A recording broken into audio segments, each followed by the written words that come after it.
قل له يا جايفي لا تلعب بذيلك، قل له والله لا نحرقك وعادك في عند امك. اظنها خرجت كبار. ها؟ اظنها خارجة كبار صراحة حمدان. لا ما شيء، هذا ترى من حمايد. هذا الحين ان شاء الله هذا من حمايد. قل له والله لا نحرقك وعادك في بطن امك. انا بتصل بهذا وبهذا الجايبي، قل له احترم نفسك. هم عايدقوكم بيناتكم البين. احنا خايفين الان من طرف ثالث يجي يفجر وقت. لا ما عاد كتب طرف بيناتنا البين. ما حدث. ما بطرف ثالث. لا ما بطرف ثالث. هذا قدم قل لهم انتم ادوات مع صاحب ابين، يعني عملاء. ضباطهم عسكر يعني في الاول.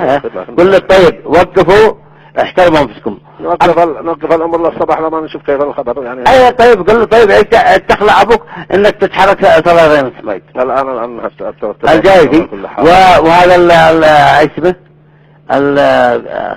الحريري. قل له انت ايش تعمل في المنصه؟ راس حربه ايش دخلك؟